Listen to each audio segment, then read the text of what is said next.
Avis vascular center మన దేశంలోనే the best varicose vein hospital.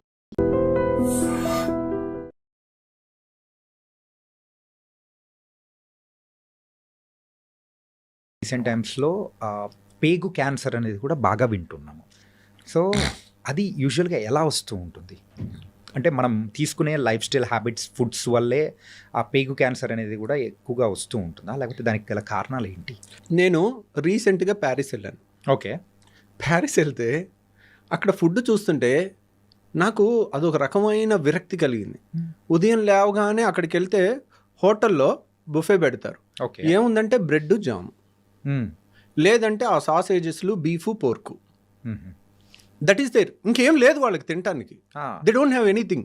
ఇప్పుడు మన ఇండియాలో 5 స్టార్ హోటల్కి వెళ్ళండి, ఇడ్లీ ఉంటుంది, దోశ ఉంటుంది, వడ ఉంటుంది, ఉప్మా ఉంటుంది, ఒక 100 రకాలు ఉంటాయి. Yeah. So they are all our traditional. We have so much variety to eat. వాళ్ళకి అంత వెరైటీ కనపడట్లేదు ఎక్కడ. ఓకే. తింటే మొత్తం స్టీక్ డైరెక్ట్ మా రెడ్ మీట్ ఎక్కువ తింటారు. అండ్ ఇది ఇంత మీట్ తిని మనం 4 లెట్టూస్ ఆకులు తింటే హెల్దీ థింగ్ వచ్చేది కదా, రాదు. So we have a wonderful options. మన traditional options are very good, very time tested. That is మీరందరూ ఇప్పుడు మన దగ్గర ఈ మీడియా ద్వారా క్యాన్సర్లు అవి ఎక్కువ వింటున్నామని భయపడుతున్నారు కానీ మీరు నోట్ చేసుకోండి, టెక్స్ట్ బుక్ పేజ్ తీసి నోట్ చేసుకోండి కావాలంటే. Davidson text book of medicine అంటే ఇది ఆల్మోస్ట్ ఎంబీబీఎస్ డాక్టర్స్కి భగవద్గీతతో సమానం. ఓకే. అలాంటి బుక్లో హ్యారిసన్ కానీ డేవిడ్సన్ కానీ సిఎండిటి అనే టెక్స్ట్ బుక్లో కోలన్ క్యాన్సర్ అనే చాప్టర్ ఓపెన్ చేయండి. ఓకే. ఓపెన్ చేస్తే what is the incidence in America అంటే, what is the incidence in India అంటే, ఇండియాలో కన్నా 30 రెట్లు అమెరికాలో క్యాన్సర్ ఎక్కువ. ఓకే. 30 రెట్లు కోలన్ క్యాన్సర్, పెద్ద పేగు క్యాన్సర్. యూనో 50 ఏళ్ళు దాటిన ప్రతి ఒక్కళ్ళు 5 ఏళ్ళకి ఒకసారి కానీ కొలనోస్కోపీ చేయాలి. ఓకే. కొలనోస్కోపీ అంటే ఆల్మోస్ట్ ఇంత పెద్ద పైపుని మోషన్ ద్వారా నుంచి కంప్లీట్గా వెళ్ళి పెద్ద పేగంతా స్టడీ చేస్తారు ఎక్కడన్నా క్యాన్సర్ వస్తుందా అని. Okay. Okay. That is a rule. మీరు అది చేయలేదనుకోండి, యువర్ ఇన్సూరెన్స్ ప్రకారం నువ్వు అది చేయించుకోలేదు, రేపు నీకు క్యాన్సర్ వస్తే నీకు ఇన్సూరెన్స్ కూడా కవర్ అవ్వదు. ఓకే. ఇండియాలో ఆ రూల్ లేదు. ఎందుకని? మీరు ఏ టెక్స్ట్ బుక్ అన్నా చదవండి, కోలన్ క్యాన్సర్ అంటే 5 ఏళ్ళకి 10 ఏళ్ళకి ఒకసారి కొలనోస్కోపీ చేసి స్క్రీనింగ్ చేయాలి. ఇండియాలో అది లేదు. ఎందుకు? 30 times more common in western population. యూరోప్లో, యుఎస్లో దట్ ఈస్ మోర్ కామన్. మన ఇండియాలో ఎందుకు లేదు? మన food habits, we have so much to eat. అన్ని ట్రెడిషనల్, వెజిటేరియను, మంచిగా అన్నము, పప్పు, లేదంటే ఒక కూర, ఒక వెజిటబుల్ కూర, తర్వాత పెరుగు. ఆ ట్రెడిషన్కి మనం అలవాటు పడున్నాం ఎప్పటి నుంచో. ఆ tradition is protecting hour small right, మన ఇంటెస్టైన్స్ని కాపాడి చాలా వరకు క్యాన్సర్ రాకుండా అయి ఉంటుందని నేను అనుకుంటున్నాను. ఎందుకంటే మేమేంటి అనుకుంటున్నాం, అన్ని చదివినా మేము కన్క్లూషన్స్ ఇవ్వము. మోస్ట్ లైక్లీ ఇది కారణం అయి ఉంటుంది అని చెప్పగలుగుతాం. ఓకే. చాలామంది ఏంటంటే నాలెడ్జ్ లేని వాళ్ళు ఇదే అని కన్క్లూజన్ చేయాలంటే దాని పెద్ద చాలా రీసెర్చ్ ఉండాలి. అంటే సింపుల్ చెప్పాలంటే యూఆర్ నాట్ పాసింగ్ అనే judgment but most likely this might be the reason. అక్కడికి వెళ్తే అసలు ఏం తినాలో అర్థం కాల. ఆ బ్రెడ్ జాము ఎంత చండాలంగా, ఏమని తింటాం రోజు అదేనా, లేదంటే కాన్ఫ్లెక్స్, ఇంకేం తింటాం చెప్పండి మీరు. మనం ఇన్ని రకాల మంచిగా చక్కగా ఒక ఇడ్లీ, ఒక దోశ, ఒక పూరి ఇలాంటి వాటికి అలవాటు పడిన వాళ్ళు అక్కడ వాళ్ళు ఇంక రోజు ఎలా తింటున్నారో నాకు ఆశ్చర్యం వేస్తుంది. సో రోజు అదే తిని వాళ్ళకన్నీ పైల్ సమస్య ఎక్కువ, ఫిషర్ సమస్య ఎక్కువ, కాన్స్టిపేషన్ సమస్య ఎక్కువ, కోలన్ క్యాన్సర్ ఎక్కువ. మన దగ్గర ఇవన్నీ లేవు. మనం ఏం చేస్తున్నాం, మన ఫుడ్ చాలదా అన్నట్టు ఆ పిజ్జా బర్గర్లు వెనకాల పడుతున్నాం. ఏముంది దాంట్లో టేస్ట్? మన ట్రెడిషనల్ ఫుడ్లో లేనంత టేస్ట్ దాంట్లో ఉందా? సో మన దాంట్లో టేస్ట్ ఉంది, దాంట్లో డౌటే లేదు. అది కొంచెం ఒక వేలం వెర్రీలాగా ఉంటుంది. ఎందుకు అన్నారనుకోండి, people ten to get attracted to negative things, destructive things more than good things. Right.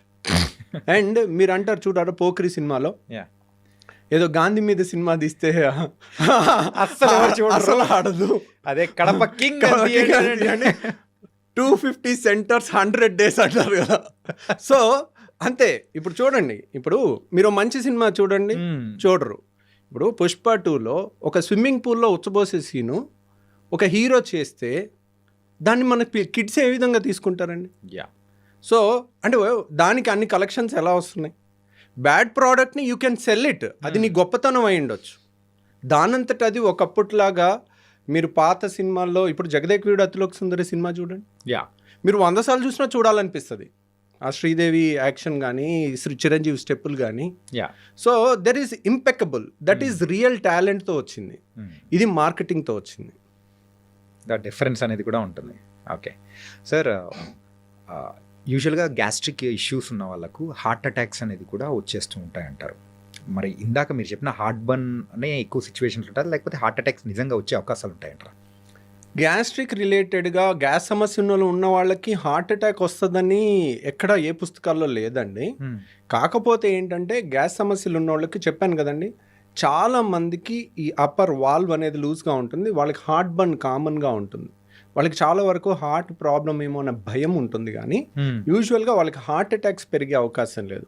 Heart attacks పెరగొచ్చు, దేనివల్ల పెరగొచ్చు, రోజు బిర్యానీ తింటున్నారు అనుకోండి, దాంట్లో ఆయిల్ ఎక్కువ ఉంటుంది, కొలెస్ట్రాల్స్ ఎక్కువ ఉంటాయి, మనం తినే ఫుడ్ డైలీ అన్హెల్దీ ఫుడ్ తింటున్నాం అనుకోండి, డైలీ మన ట్రెడిషనల్ ఫుడ్ ఏంటి, చక్కగా కూర, పప్పు, పెరుగు ఈ టైప్ తినకుండా, సాంబారు, రసం ఇట్లాంటివి తినకుండా రోజు మనం బిర్యానీలు తింటుంటే that is not our food, that is not healthy food also. వారానికి ఒక రోజు ఈజ్ ఓకే. సో అలా తింటుంటే దానివల్ల హార్ట్ అటాక్ వస్తుంది. దాంట్లో గ్యాస్ వల్ల రాదు, మనం తినే కంటెంట్స్ ఆర్ నాట్ గుడ్, దానివల్ల రావచ్చు. ఓకే, దానివల్ల ఏముంది, మగవాళ్ళకైతే చిరుబొజ్జు వస్తుంది, అందరికి ఇప్పుడు లేడీస్కి అయితే ఫ్యాట్ అంతా సీట్ దగ్గర పేరుకుంటుంది, మగవాళ్ళకి పొట్ట కొండలాగా పెరుగుతుంది. సో ఎప్పుడైతే పొట్ట దగ్గర ఫ్యాట్ పెరుగుతుందో వాళ్ళకి హార్ట్ అటాక్స్ ఎక్కువ వచ్చే అవకాశం. ప్రపంచం అంతటా మగవాళ్ళు ఆడవాళ్ళ కన్నా 2 ఏళ్ళు తక్కువ బతుకుతారు.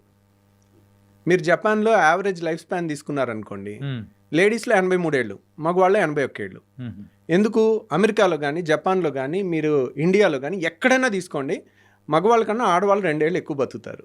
దానికి రీజన్ ఎందుకంటే మగవాళ్ళకి ఫ్యాట్ కొండలాగా పొట్ట దగ్గర ఏర్పడు, పొట్ట దగ్గర ఫ్యాట్ ఏర్పడిన వాళ్ళకి హార్ట్ అటాక్స్ ముందు వస్తాయి. ఓకే, అందుకోసమే లేడీస్ తొందరగా. కాబట్టి లేడీస్లో కూడా కొంతమందికి పొట్ట దగ్గర ఫ్యాట్ వస్తుంది, వాళ్ళకి కూడా హార్ట్ అటాక్స్ ఎక్కువ వస్తాయి. Okay okay, that's a sign అనుకోవచ్చు. ఆండ్రాయిడ్ ఒబిసిటీ అంటారు దాన్ని. పొట్ట దగ్గర పెరిగితే దాన్ని ఆండ్రాయిడ్ అంటారు. ఆండ్రాయిడ్ ఫోన్ కాదు, ఆండ్రాయిడ్ ఒబిసిటీ అంటే male type of obesity, android gynoid అంటే ఫీమేల్ టైప్ ఆఫ్ ఒబిసిటీ, అంటే సీట్ దగ్గర ఎక్కువ పెరగటం అనమాట. అండ్ సార్, మీ యొక్క కంప్లీట్ ఒక సర్వీస్లో ఎప్పుడైనా కానీ డిఫికల్ట్ అనిపించిన కేసు ఏదైనా ఉందా? అంటే ఇప్పుడు నేను చెప్పాను కదండి, ఐఎమ్ ఏ సర్జన్. నేను సర్జరీ చేసిన తర్వాత పేషెంట్ చావు బతుకుల్లో ఉంటే దట్ డే, ఆ డే అంతా నాకు నిద్ర సరిగా పట్టదు. So I can't avoid it. అంటే ఏ ప్రాబ్లంతో వచ్చినప్పుడు అరే this an very difficult challenge తీసుకొని నెలకు ఒకసారి ఈ మధ్య తగ్గినాయండి. అంటే ద మోర్ రిఫైన్ అవుతూ ఉండే కొద్దీ, so we become perfect day by day, ఇంకా ఇంకా ఇంకా వీ రీలెర్న్ చేస్తూ ఉంటాము. బట్ ఇట్ ఈస్ చాలాసార్లు ఫేస్ చేస్తుంటాం మేము. కాకపోతే చాలాసార్లు ఒక యంగ్ పేషెంట్, నేను ఇప్పటికీ నా అదృష్టవశాత్తు, నేను యాక్చువల్గా మా నాన్న నాస్తికుడు, మా నాన్న ఎప్పుడు దేవుణ్ణి నమ్మేవాడు కాదు, he's a hard core communist. So ఏంటో తెలియదు, అంటే చివరికి I have to believe in God, ఎందుకంటే there is something beyond which I cannot do. నేను అన్నీ చేస్తాను, అయినా పేషెంట్ బాగవుడు, చేయాల్సినవి అన్నీ. ఆ టైంలో కొంచెం లక్కో దైవబలమో ఏదో మనకు తెలియదు, అది మనం when we're exhausted with our intelligence. ఏదో ఒక గొప్ప వ్యక్తి చెప్పాడు, ఏమనంటే religion starts when the science ends. అంటే సైన్స్కి అయిపోయిన తర్వాత ఏం అర్థం కానప్పుడు అప్పుడు రిలీజియన్ స్టార్ట్ అవుతుందని, అప్పుడు దేవుణ్ణి మనం. సో ఆ దాంట్లో ఒక్కోసారి నేను ఒక యంగ్స్టర్ 19 ఏళ్ల కుర్రోడికి నేను ఒకసారి బేరియాట్రిక్ ఆపరేషన్ చేశాను. ఓకే, పాపం తనకి చాలా మేజర్ కాంప్లికేషన్ వచ్చి బాడీ అంతా, అంటే 1000 మందిలో ఒకళ్ళకి వచ్చే కాంప్లికేషన్ అది వచ్చేది. ఓకే, ఇది 10 ఏళ్ల కింద జరిగింది. మంగళగిరి కుర్రోడు అబ్బాయి శ్రీనివాస్ అని. సో తనకి ఆల్మోస్ట్ చావు బతుకుల దాకా వెళ్ళాడు.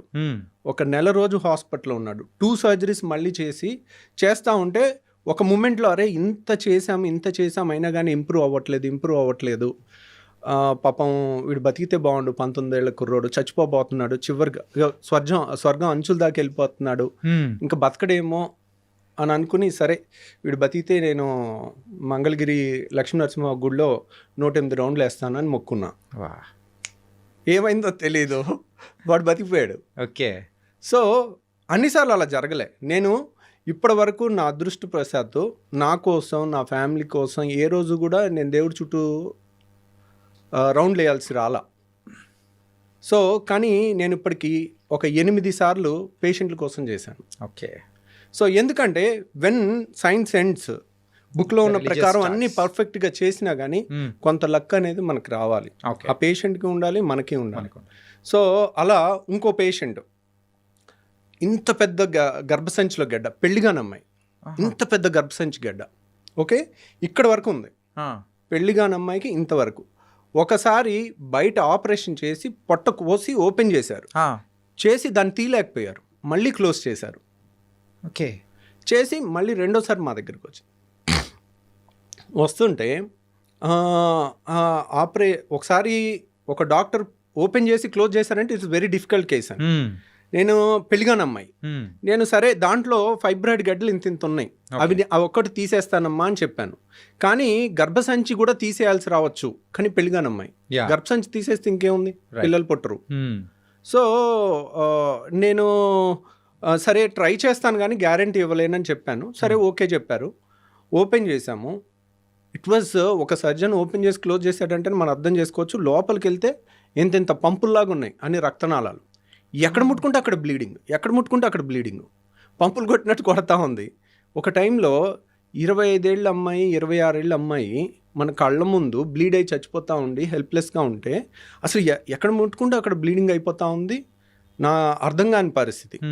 సో ఆ టైంలోనే పేషెంట్ బీపీ ఎక్కువ ఉంది, ఇంకెలాగా చచ్చిపోద్ది అని అనిపించింది. అంతా ప్రెషర్ పెట్టేసి మాప్స్ పెట్టి ప్రెషర్ పెట్టి ఆపుతా ఉన్నాం. ఆపి కొంతసేపు ప్రశాంతంగా ఉండి ఈ అమ్మాయి బతికితే చాలరా అని అప్పుడు కూడా అనుకున్నాను. ఎందుకంటే 25 ఏళ్ల పేషెంట్ టేబుల్ మీద చచ్చిపోతే దాన్ని తీసుకునే అంత గట్స్ ఎంత గొప్ప సర్జన్కైనా ఉండదు. రైట్. సో వాళ్ళు అన్నీ ఒప్పుకున్నప్పటికీ కూడా వాళ్ళు ఒప్పుకుంటారు, ఏమ్మా ఇది కష్టమైన ఆపరేషన్ అని మనం చెప్తాం, అయినా కానీ దాన్ని డైజెస్ట్ చేసుకోలేము. రైట్. వాళ్ళు ఏంటి ఆ 90%లోనే ఉంటామేమో అన్న ఆశతో వస్తారు, నమ్మకంతో వస్తారు. ఈ 10%లో ఉండంలే అని అనుకుంటారు, మనం 10% రిస్క్ అని చెప్పినా కానీ. సో ఆ పేషెంట్ లక్కీగా కొంతసేపు ప్రశాంతంగా ఉండి బీపీ కొంచెం ఎక్కువ ఉన్న దాన్ని డౌన్ చేస్తే, డౌన్ చేసిన తర్వాత రక్తస్రావం కూడా కొంచెం తగ్గుద్ది. ఓకే. అప్పుడు ఎలాగో ఒకలాగా ఆ గడ్డంతా తీయలేమేమో, అలా వదిలేసి రావాలేమో, ఆ బ్లీడింగ్ ఆగదేమో, ఎన్నో క్వశ్చన్స్ ఉన్నాయి. తర్వాత మళ్ళీ అందరం కలిసి దాన్ని తీసేసి సక్సెస్ఫుల్గా గర్భసంచి మొత్తం తీసేయాల్సి వచ్చింది, కానీ పేషెంట్ సేవ్ అయింది. ఓకే. సో అట్లా అంటే మీరు యూజువల్గా ఆ సైజ్ చెప్తూ ఉంటేనే ఇంత సైజ్, అది కూడా కడుపులో, దాని వీడియో కూడా ఉందండి నా దగ్గర. మై గాడ్, ఆ వీడియో కూడా ఉంది, మనం కావాలంటే అది చూపించవచ్చు. వద్దు సార్ ప్లీజ్. అంటే యాజ్ ఎ సర్జన్గా అండ్ మీకైతే ఆ గట్స్ ఉన్నాయేమో, కానీ యాజ్ ఎ నార్మల్ పర్సన్స్ లాగా we can't take it also. కొన్ని ఈవెన్ నార్మల్ పీపుల్ కూడా ఆ సర్జరీస్ చూడాలన్నా కానీ బ్లడ్ చూస్తేనే పడిపోతుంటారు సార్. ఇంకా సర్జరీస్లో మీరు చూపించారంటే లిటరల్లీ అంతే, నేను కూడా అయిపోతున్నామో సార్. అంటే అన్నిసార్లు అలా ఉండదండి. సర్జరీ లైక్ మంచి సర్జన్ ఆపరేట్ చేస్తుంటే ఇట్స్ లైక్ మంచి మ్యూజిక్ వింటున్నట్టు ఉంటుంది. అలా నేను గాల్ బ్లాడర్ ఆపరేషన్ 5 నిమిషాల్లో చేసిన వీడియో ఒకటి లైవ్ పెట్టాను మన ఛానల్లో, దాంట్లో చూడండి. ఆపరేషన్ అంటే ఇలా ఉంటుంది, ఏదో వీడియో గేమ్ ఆడుకున్నట్టుందే, చుక్క బ్లడ్ లేదు, అసలు ఇంత అద్భుతమైన ప్రపంచం ఇంత మంచి కెమెరాలో మన బాడీలో ఉందా, ఇంత రక్తనాళాలు ఇంత సన్నవి కూడా కనపడతాయా అనే ఎక్సైటింగ్గా ఉండే ఒక కోణం చూస్తారు. అది చాలాసార్లు అలాగే ఉంటుంది. కానీ సర్జరీ ఈజ్ అన్ఎక్స్పెక్టెడ్, ఎప్పుడు ఏమి ఎలా జరుగుతుంది అనేది, ఎలా వచ్చి పడుతుంది అనే దానికి మనం ప్రిపేర్ అయ్యి ఉండాలి. సో అది మీరు కావాలంటే ఆ వీడియో చూడండి. నేను అపెండిక్స్ ఆపరేషన్ పెట్టాను, గర్భసంచి ఆపరేషన్ పెట్టాను, గాల్ బ్లాడర్ ఆపరేషన్ పెట్టాను. ఇవన్నీ కూడా 5 నుంచి 10-15 నిమిషాల్లో అయిపోయి చుక్క బ్లడ్ లేకుండా నీట్గా ఉన్నది బ్యాక్గ్రౌండ్ వాయిస్తో చెప్పాను. అది చూడొచ్చు. బ్లీడింగ్ అయ్యేవి అవి మీరు చూడలేరు. అదే మెయిన్గా అది లేకపోతే చాలు సార్. అమ్మా సార్, అండ్ ఈ పాడ్కాస్ట్ ద్వారా అసలు విజువల్గా అయితే ప్రజలకు మనము అంటే వాళ్ళు ఎడ్యుకేట్ అయ్యేటట్టు యూజువల్గా గట్ హెల్త్ గురించి కానీ, సో మీలాంటి పర్సన్స్ చెప్తే ఇంకా బాగుంటుందని చెప్పేసి ఐ కేమ్ హియర్. అంటే మీరు రావడంతో వీఆర్ వెరీ హ్యాపీ. అండ్ కొన్ని మెయిన్గా గట్ హెల్త్ బాగుండడానికి ఎలాంటి జాగ్రత్తలు తీసుకుంటే ఉంటుందా అనేది కూడా చెప్పారు. సో ఫైనల్ క్వశ్చన్ ఇస్, యూజువల్గా ఫుడ్ అనేది కూడా ఉంటుంది సార్. మార్నింగ్ అయితే హెవీగా, అంటే మార్నింగ్ రాజులా తీసుకోమంటారు, మధ్యాహ్నం అయితే మనిషిలా తీసుకోమంటారు, రాత్రి అయితే అడుక్కునే వాళ్ళ తీసుకోమని ఇట్లా చెప్తూ ఉంటారు. సో ఇది ఎంతవరకు ఫాలో అవ్వచ్చు అంటారు? అంటే దట్స్ వన్ వే ట్రూ అండి. ఎందుకంటే ఉదయం లేసామనుకోండి, ఉదయం లేచిన కాడ నుంచి మనం ఒక 12 గంటలో 10 గంటలో వర్క్ చేస్తాం, రైట్. సో మన కండరాలకి అన్నిటికీ కూడా ఎనర్జీ కావాలి. కాబట్టి మార్నింగ్ తిన్నా కానీ మనం చేసే పనితో అది అరిగిపోతుంది. సో మనం మధ్యాహ్నం కూడా తీసుకోవచ్చు. నైట్ ఏంటంటే తిన్న వెంటనే మనం పెద్ద పని చేసేది, నైట్ అంతా పడుకునేది ఉంటుంది. సో పడుకునే టైంలో మనకు అంత ఎనర్జీ ఏం అవసరం ఉండదు. సో మనం ఉదయం తిన్నామంటే అది డే అంతా ఖర్చు అయిపోయే అవకాశం ఎక్కువ ఉంటుంది. రాత్రి తిన్నది, ఇప్పుడు ఉదయం ఒక బిర్యానీ తినటం వేరు, రాత్రి బిర్యానీ తినటం వేరు. ఉదయం బిర్యానీ తింటే సాయంత్రం వరకు మనం చేసే పనిలో దాంట్లోంచి వచ్చిన క్యాలరీస్ అప్పటికప్పుడు ఖర్చు అయిపోవచ్చు. అదే రాత్రికి వెళ్ళి పడుకుంటాం, తిన్న తర్వాత ఆ తిన్న అన్ని బ్లడ్లోకి అన్ని ట్రైగ్లిజరైడ్స్, ఫ్యాటీ యాసిడ్స్ అన్నీ వెళ్తాయి. అవన్నీ ఎక్కడ వెళ్ళాలి? ఎక్కడికో వెళ్ళి డిపాజిట్ అవ్వాలి. అవన్నీ రెసిస్టెంట్ ఏరియాలోకి వెళ్తుంటాయి, నడుము దగ్గర ఎక్కడ కరగటానికి వీల్లేని చోటకంతా ఒక ఫ్యాట్ లాగా తయారైపోతూ ఉంటుంది. అందరికి ఎంత ఫిట్గా ఉన్న వాళ్ళకైనా చిన్న చిన్న నడుము దగ్గర కానీ రెసిస్టెంట్ ఫ్యాట్ కొద్దిగా ఉంటుంది వాళ్ళు చేసే. ఎందుకంటే గుడ్ ఫుడ్ని రెసిస్ట్ చేయటం it's not a easy thing for any ఎంత మెచ్యూర్డ్ పర్సన్ కన్నా.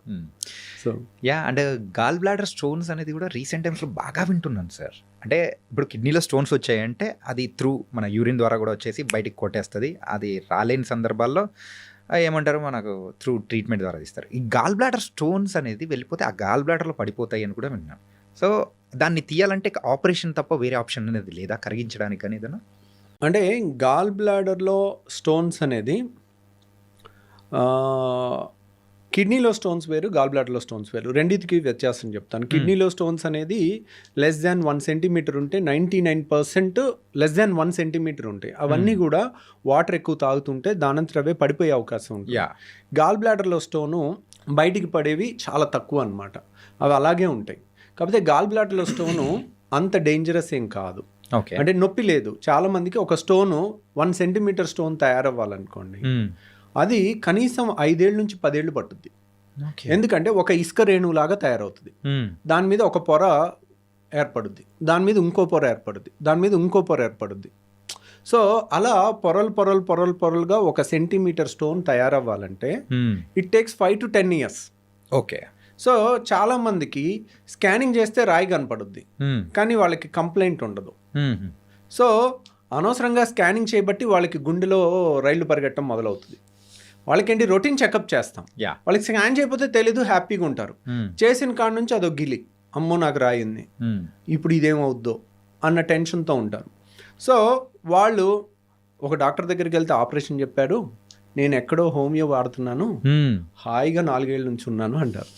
అంటే 4 ఏళ్ళ నుంచి కూడా, ఇప్పుడు మనం స్కాన్ చేయకముందే 4-5 ఏళ్ళ నుంచి ఉంది అది. అది మెల్లమెల్లగా పెరుగుతుంది, ఇంకో 5 ఏళ్ళు కూడా అలా పెరగవచ్చు కంప్లైంట్ లేకుండా. సో కాకపోతే దే మే గివ్, ఓకే నేను ఇది ఆయుర్వేదిక్ వాడాను, హోమియో వాడాను, దానివల్ల నాకు 5 ఏళ్ళు తగ్గిపోయింది అనుకుంటా. తగ్గిపోలా, అది మీకు ప్లసిబో ఎఫెక్ట్ ఇస్తుంది. సో దానివల్ల తగ్గలేదు. ప్రాబ్లం ఏంటంటే చాలామంది రాయి ఉండి 10 ఏళ్ళు నొప్పి లేని వాళ్ళని చూసుంటారు. ఓకే. రాయి ఉండి రాయి ఇరుక్కుని జాండీస్ వచ్చిన వాళ్ళని మీరు చూడరు. ఆ స్టేజ్లో రాయి ఇరుక్కుని కొలాంజైటిస్ అని ఒళ్ళంతా భయంకరమైన వణుకుతో కొలాంజైటిస్ అని ఫీవర్ వస్తుంది, హై గ్రేడ్ ఫీవర్, జాండీస్ వస్తుంది. ఓకే. ఆ టైము 24 గంటల నుంచి 48 గంటల్లో మనం ఆ స్టోన్ని అడ్డు తీసి స్టెంట్ అయిపోతే ప్రాణహాని ఉంటుంది. అది లేట్ అయి చచ్చిపోయిన వాళ్ళు కూడా మేము చూస్తాం. ఓకే. సో ఇమీడియట్ రియాక్ట్ అవ్వాలి 24 hours to 48 hours. సో అది జాండీస్ వచ్చినప్పుడు. అందరికీ జాండీస్ వస్తుందని నేను చెప్పట్లా. ఈ రోజు రాయి బయటపడింది, ఈ రోజే జాండీస్ వచ్చేది. 5 ఏళ్లలో రావచ్చు, 3 ఏళ్లలో రావచ్చు, 6 నెలల్లో రావచ్చు, వీ కెనాట్ సే. సో నేను అనేది ఏంటంటే, మీకు రాయి ఉంది, be bold, be strong, no pain, no surgery. Text book line చెప్తున్నాను. గాల్ బ్లాడర్లో స్టోన్ ఉంది, నో పెయిన్ నో సర్జరీ. దాంట్లో రూల్ ఏం లేదు, రూల్ నెవర్ చేంజెస్. ధైర్యంగా మీరు ఉండండి, అదేం అవ్వదు. కానీ నేను చెప్పేది ఏంటంటే రియల్గా నొప్పి వచ్చినప్పుడు కూడా నొప్పి టాబ్లెట్ వేసుకుని దాన్ని ఆపి మళ్ళీ నాకు నొప్పి లేదని అనొద్దు. ఒక్కసారి నొప్పి వచ్చినా that is a dangerous stone. Okay, ఈ రోజు ఇరుక్కుని నొప్పి వస్తుంది. గాల్ బ్లాడర్ ఫండస్ అంటారు, వెడల్పుగా ఉంటుంది. నెక్ అంటారు, నెక్ సన్నగా ఉంటుంది. అది బయటకు వచ్చే ద్వారంలో ఇరుక్కుంది అనుకోండి, అప్పుడు మనకి నొప్పి వస్తుంది. అది ఇరుక్కుని మళ్ళీ వెనక్కి వచ్చేస్తే నొప్పి ఉండదు. రైట్. మళ్ళీ ఒక నెలకి ఇరుకోవచ్చు, 6 నెలలకి ఇరుకోవచ్చు. ఇరుక్కున్నప్పుడు మాత్రం భయంకరమైన పెయిన్ పరుగులు తీపిస్తుంది. అందుకేనా మీరు స్టంట్ అనేది కూడా వేయాలి అనేది? అంటే అది జాండీస్ ఉన్నప్పుడు, దాంట్లో జాండీస్ ఉన్నప్పుడు, జాండీస్ లేకుండా కూడా నొప్పి రావచ్చు. ఓకే. సో దాంట్లో ఏంటంటే నేను అనేది ఏంటంటే గాల్ బ్లాడర్ స్టోన్ వల్ల ప్రాణం పోయిన వాళ్ళని మేము చూసాం, మీరెవరు చూడలేదు. Okay okay. సో ఇప్పుడు పోక్రీ సినిమాలు అంటారు చూడండి, రెస్పాన్సిబిలిటీ తీసుకునే ఏకైక డిపార్ట్మెంట్ పోలీస్ డిపార్ట్మెంట్ అంటారు కదా. సో అందరూ నువ్వు వాళ్ళని పట్టుకోలేదు వీళ్ళని పట్టుకోలేదు అని అంటం తేలిక. ఓకే, ఎవడో ఎక్కడో 4 గదుల మధ్యలో ఒకళ్ళని మర్డర్ చేసి వెళ్ళిపోతే పోలీస్ డిపార్ట్మెంట్ ఇది చేయలేదు అది చేయలేదు అని ప్రతి ఒక్కళ్ళు మాట్లాడటం తేలిక. దాన్ని వెళ్ళి వాళ్ళు లేరు అక్కడ, వాళ్ళు లేనప్పుడు జరిగింది. క్రిమినల్స్ అన్ని పోలీసులు ఉన్నప్పుడు చూసి చేయరు కదా, వాళ్ళు వెళ్ళి చేయాల్సిన వాళ్ళ రెస్పాన్సిబిలిటీ తీసుకొని ఫైనల్గా వాళ్ళే చేసేది. రైట్. సో ఇక్కడ కూడా సమస్య వచ్చినప్పుడు, ప్రాణం మీదకి వచ్చినప్పుడు అప్పుడు వెళ్ళండి వేరే చోటుకి, అప్పుడు ఉండండి ధైర్యంగా, వేరే ఆల్టర్నేట్ మెడిసిన్ వాడి. ప్రాణం మీదకి వచ్చినప్పుడు ఎక్కడికి వస్తారు? సైన్స్ దగ్గరికి వస్తారు. ఆపరేషన్ చేసి తీయాల్సి వచ్చినప్పుడు ఎక్కడికి వస్తారు? సైన్స్ దగ్గరికి వస్తారు. కానీ ఒక ఆపరేషన్ పొరపాటున ఎవరన్నా చెప్తే మేబీ 2 types ఆఫ్ డాక్టర్స్ ఉండొచ్చు. అనవసరంగా చాలామంది సర్జరీ చేయాలమ్మా అని చెప్తారు. ఎందుకు రీజన్ చెప్పరు. ఎందుకు రీజన్ చెప్తే పేషెంట్ ఓహో ఇది కదండి చేస్తాను. చాలామంది కొంతమంది డాక్టర్లు ఏంటంటే ఈరోజు రాయి ఉంది, ఈరోజు చెప్పేయాలి, వీళ్ళు చెప్పకపోతే ఇంకో చోటుకి వెళ్ళి ఇంకో దగ్గర చేయించేసుకుంటారేమో, మళ్ళీ మన దగ్గరికి రారేమో అన్న ఇన్సెక్యూరిటీ ఉంటుంది. అది ఉండకూడదు. దానివల్ల లేని భయాన్ని ఇచ్చి చెప్పేసేసరికి వాళ్ళు ఇంకా నెగిటివ్ అయిపోతారు. రైట్. అనవసరంగా చేసేస్తున్నారు. ఆ డాక్టర్ చెప్పాడు, నేను భయంతో వచ్చేసాను డాక్టర్ గారు, 4 ఏళ్ళు అయింది నాకు నొప్పి లేదంటారు. So no pain no surgery. మనం టెక్స్ట్ బుక్ లో ఉన్న రూల్ చెప్పాలి. At the same time jaundice ఉంటే లైఫ్ రిస్క్ ఉంటుంది, వెంటనే రావాలి. నొప్పి ఉంటే లైఫ్ రిస్క్ ఉంటుంది, వెంటనే రావాలి. సో ఆ క్లాస్ కూడా తెలుసుకున్నారనుకోండి, ఓహో నొప్పి ఉంటే నేను రావాలి. అండ్ ఇంకో బ్యూటిఫుల్ థింగ్ ఏంటంటే గాల్ బ్లాడర్లో చాలా మందికి తెలియంది ఫ్యాటీ డిస్పెప్సియా అంటారు.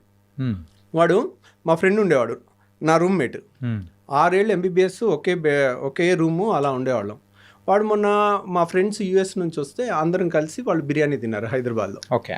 తింటుంటే వీడు ఏంటోరా బిర్యానీ తినలేకపోయాడు, ఈరోజు బిర్యానీ తినాలంటే ఇబ్బంది పడుతున్నాడు అని మిగిలిన ఫ్రెండ్స్ నాకు చెప్పారు. సో అప్పుడు అలగలే మాకు. తర్వాత 3 నెలల తర్వాత ఎప్పుడు ఆయిల్ ఫుడ్ తిన్న ప్రతిసారి కడుపులో ఇబ్బంది అవుతుంది వాళ్ళకి. దాన్ని ఫ్యాటీ డిస్పెప్సియా అంటారు. ఫ్యాటీ ఫుడ్ తీసుకుంటే వాళ్ళకి గాల్ బ్లాడర్ మూసుకుంటే ఆ స్టోన్ వచ్చి నెక్లో ఇరుక్కుని నొప్పి వస్తుంది. ఆయిలీ ఫుడ్ తినలేరు వాళ్ళు. గాల్ బ్లాడర్లో స్టోన్స్ ఉన్న వాళ్ళకి బెస్ట్ టెస్ట్ ఏంటి, ఆపరేషన్ చెయ్యాలా వద్దా స్కానింగ్ కాదు టెస్ట్. బెస్ట్ టెస్ట్ వారానికి 1 రోజు మంచిగా దట్టంగా నూనె ఉన్న ఫుడ్ 2 ముద్దలు తినండి చాలు.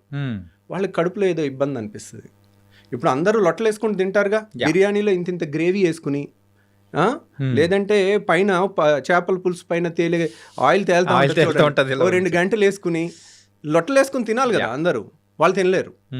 వాళ్ళు నేను గాల్ బ్లాడర్ స్టోన్ వాళ్ళకి ఒక్క టెస్ట్ చేసుకోండి, మీరు కనుక ఇది పాస్ అయితే మీకు ఆపరేషన్ అవసరం లేదు.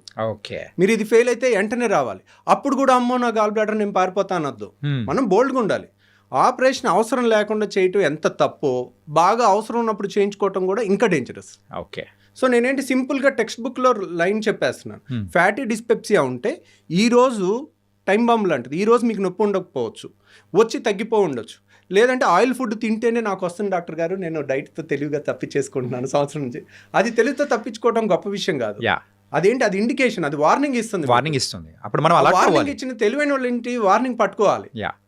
ఎందుకు మీరు ఆ తెలివైన వాళ్ళు ఇప్పుడు వాళ్ళకి హాలిడేస్ ఉండొచ్చు, దసరా హాలిడేస్, సంక్రాంతి హాలిడేస్, లేదా వీకెండ్ హాలిడేను, 1 డే 5 నిమిషాలు ఆపరేషన్. ఎర్లీ స్టేజ్లో వస్తే 5 నిమిషాలు అయిపోద్ది. ఓకే. అదే బాగా నొప్పి వచ్చి మందులు వాడి మళ్ళీ తగ్గించుకుని ఒక 6 నెలలు సంవత్సరం పోస్ట్పోన్ చేయొచ్చు. ఏ గాల్ బ్లాడర్ స్టోన్స్ నన్ను మనం పోస్ట్పోన్ చేయొచ్చు సర్జరీని. నొప్పి వచ్చిన తర్వాత కూడా చేయొచ్చు. But that's not. ఎందుకు అలా పోస్ట్పోన్ చేసి నొప్పి వచ్చినప్పుడల్లా నొప్పి మెడిసిన్ ఇచ్చి యాంటీబయాటిక్స్ ఇచ్చి దాన్ని తగ్గించి సంవత్సరం తర్వాత ఆపరేషన్ చేసేటప్పుడు నేను కావాలంటే ఆ వీడియో చూపిస్తాను. 5 నిమిషాల్లో అయిపోయిన ఆపరేషను, గంటన్నర పట్టే ఆపరేషను. సో ఎక్కడికక్కడ ముద్దలాగా అయిపోయి ఇప్పుడు మీకు ఇక్కడ ఒక కత్తితో కట్ చేసి కుట్టేయటం చాలా తేలిక, fine cut, clear cut edges కనపడతాయి.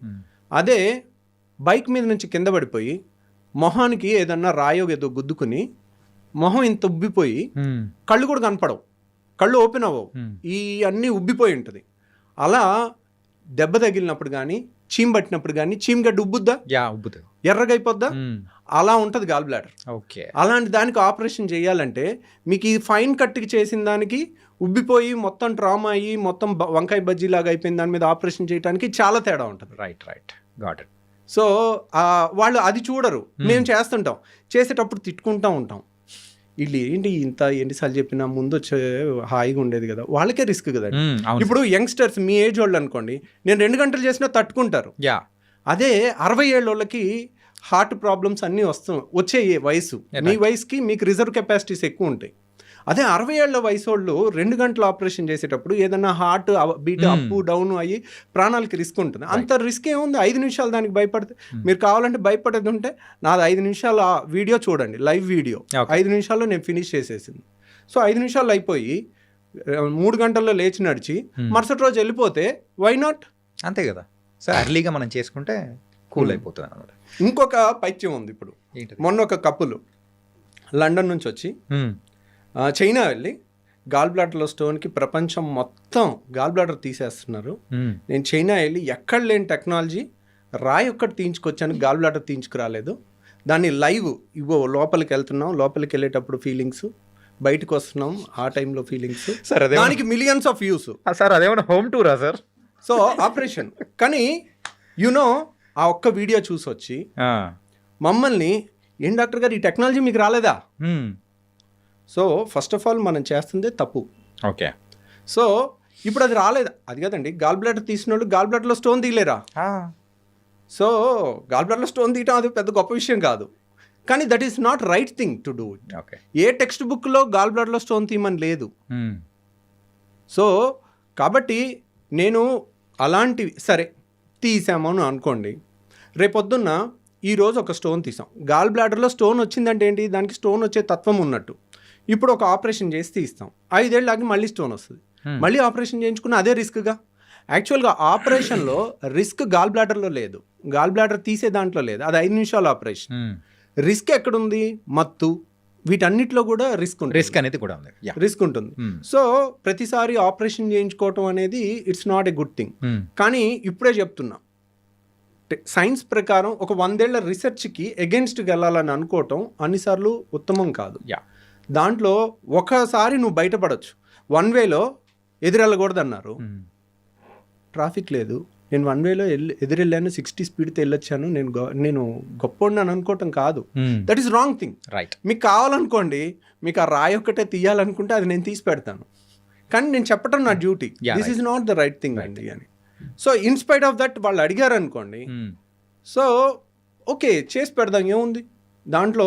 ఇప్పుడు కానీ మళ్ళీ వచ్చే అవకాశాలు అనేది కూడా మళ్ళీ వచ్చే అవకాశం ఉంటుంది, రిస్క్ కూడా ఎక్కువ ఉంటుంది. ఎందుకంటే గాల్ బ్లాడర్ గోడ అనేది పేపర్ కన్నా పలుచుకుంటుంది. ఓకే, సో గాల్ బ్లాడర్లో స్టోన్ వస్తే గాల్ బ్లాడర్ మొత్తం తీసేస్తాం, అది స్టాండర్డ్ టెక్స్ట్ బుక్ ట్రీట్మెంట్. కిడ్నీలో స్టోన్ వస్తే కిడ్నీ తీసేస్తారు ఎవరు? తీయరు కదా. మరి కిడ్నీ ఎందుకు తీయట్లేదు ఏ డాక్టరు? స్టోన్ ఒకటి, కిడ్నీ ముఖ్యమైన అవయవం కాబట్టి. సో 600 అయినా రాయ తీస్తాం. సో గాల్ బ్లాడర్ వాలే పల్చగా ఉంటుంది పేపర్ అంతా, దాన్ని కట్ చేసి దాన్ని కుట్టిన తర్వాత ఒక్కోసారి అక్కడ నుంచి పసర్ లీక్ అయింది అనుకోండి, సెప్టిక్ అయి ప్రాణహాని కూడా ఉంటుంది. సో అది రాకుండా కూడా జాగ్రత్త తీసుకుని చెయ్యొచ్చు. It was very nice talking to you sir. Really bold అయిన విషయాలు అనేది కూడా తెలుసుకున్నాను. కాకపోతే మీతో మాట్లాడుతూ ఉంటే ఇంకా సరిపోలేదు, ఇంకంప్లీట్ అన్నట్టు కూడా అర్థమవుతుంది.